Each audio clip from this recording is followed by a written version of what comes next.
Assalamualaikum warahmatullahi wabarakatuh.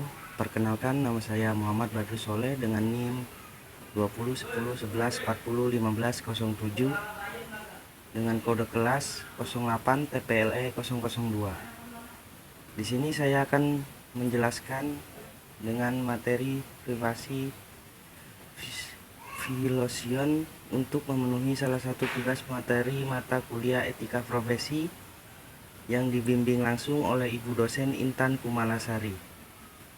Pengertian dari privasi violation adalah pelanggaran terhadap hak privasi seseorang atau kelompok yang terjadi ketika informasi pribadi atau rahasia seseorang diakses atau digunakan, distribusi tanpa izin atau persetujuan yang sesuai.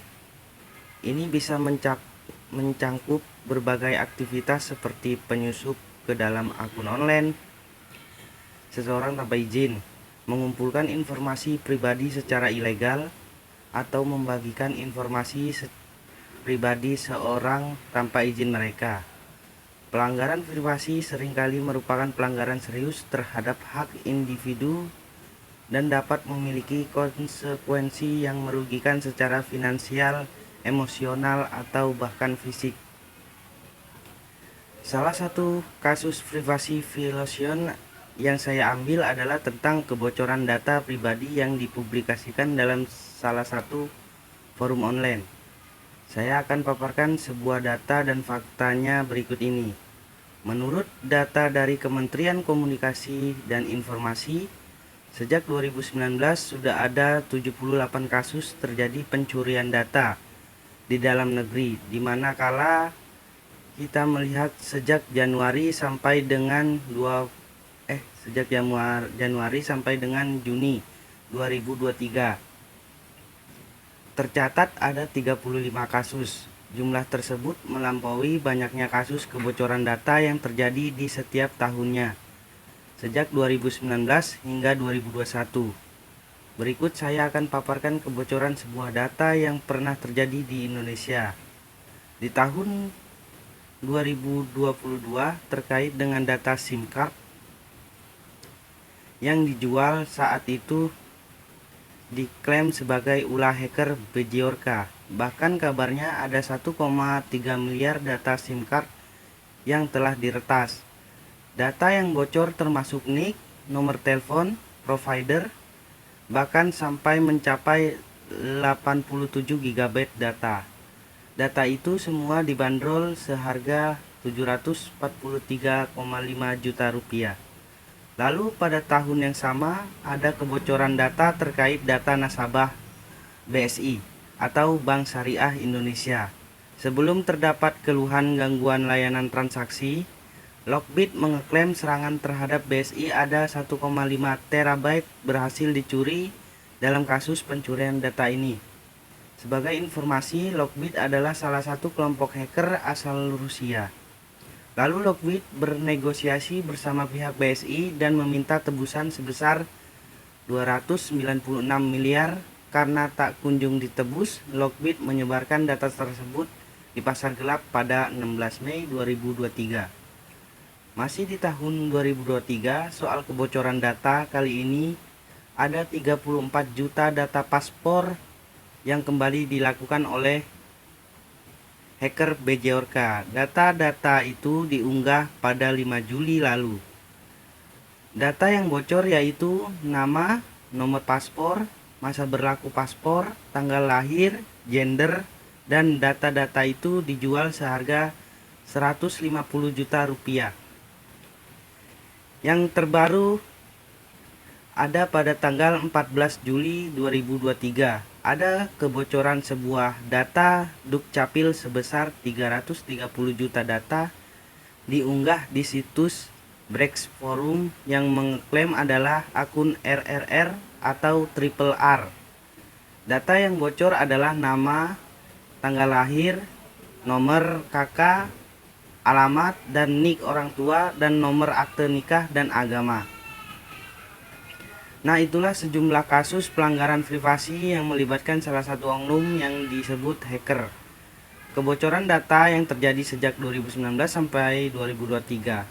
Penanganan hukum terhadap serangan kelompok hacker yang dilakukan oleh individu akan melibatkan berbagai aspek hukum dan proses investigasi.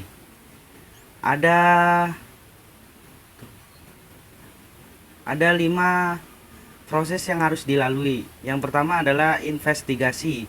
Penegak hukum akan melakukan investigasi menyeluruh untuk mengumpulkan bukti terkait serangan yang dilakukan oleh hacker kelompok tersebut. Yang kedua ada identifikasi tersangka. Jika kemungkinan penegak hukum akan berusaha untuk mengindefinasikan individu atau individu di balik serangan tersebut. Yang ketiga adalah penangkapan dan penuntutan. Setelah tersangka diidentifikasi, penegak hukum akan melakukan penangkapan sesuai dengan hukum yang berlaku. Yang keempat adalah hukuman. Jika terbukti bersalah, tersangka dapat dijatuhi hukuman sesuai dengan hukum yang berlaku. Yang kelima adalah pencegahan masa depan. Selain menangani kasus individu, penegak hukum juga akan bekerja untuk mencegah serangan serupa, di mana dengan meningkatnya keamanan sistem, memperkuat undang-undang terkait kejahatan cyber, dan meningkatkan kerjasama internasional dalam penegakan hukum. Proses ini akan bervariasi tergantung pada yurisdiksi hukum dan tingkat kerumitan kasusnya. Sebagai pencegahan terhadap serangan hacker merupakan upaya yang penting bagi negara untuk menjaga keamanan cybernya. Untuk menjaga keamanan ada 4 langkah-langkah yang cukup efisien menurut saya, yaitu yang pertama, meningkatkan kesadaran keamanan. Melakukan pelatihan dan kampanye kesadaran keamanan bagi warga negara, termasuk pegawai pemerintah, untuk mengajarkan praktik-praktik keamanan cyber yang baik, seperti penggunaan kata sandi yang kuat, tidak mengeklik tautan yang mencurigakan, dan memperbarui perangkat lunak secara teratur. Yang kedua adalah menguatkan infrastruktur keamanan. Meningkatkan infrastruktur keamanan cyber termasuk firewall, sistem deteksi intrusi, dan perangkat lunak keamanan endpoint. Kerjasama internasional. Membangun kerjasama dengan negara-negara lain dalam pertukaran informasi intelijen cyber, pelatihan, dan respon terhadap serangan cyber. Yang keempat ada pengembangan teknologi keamanan. Mendukung riset dan pengembangan dalam bidang keamanan sistem untuk menciptakan teknologi baru yang dapat mengatasi ancaman cyber yang berkembang. Ini mencangkup pengembangan teknologi enkripsi yang lebih kuat, algoritma kecerdasan buatan untuk deteksi ancaman, dan sistem keamanan yang lebih adaptif. Kesimpulan dari analisa sebuah kasus di atas adalah kasus-kasus kebocoran data yang telah terjadi sejak 2019, termasuk kebocoran data SIM card, data nasabah bank, data paspor, dan data dukcapil, menunjukkan tingginya resiko dan dampak dari pelanggaran privasi dalam lingkungan hidup nasional. Data dari Kementerian Komunikasi dan Informatika menunjukkan bahwa kasus-kasus ini telah meningkat dari tahun ke tahun dengan jumlah kasus tertinggi terjadi pada tahun 2023. Kasus-kasus ini memberikan gambaran tentang seriusnya ancaman yang dihadapi oleh negara terkait dengan keamanan cyber dan perlindungan data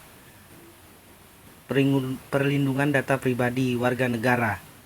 Serangan-serangan tersebut seperti yang dilakukan oleh kelompok hacker seperti BJ Orca dan Lockbit menunjukkan bahwa penegakan hukum dan keamanan cyber menjadi tantangan yang lebih kompleks atau serius karena serangan hacker tersebut selalu mengincar data pribadi warga negara. Sekian dan terima kasih. Wassalamualaikum warahmatullahi wabarakatuh.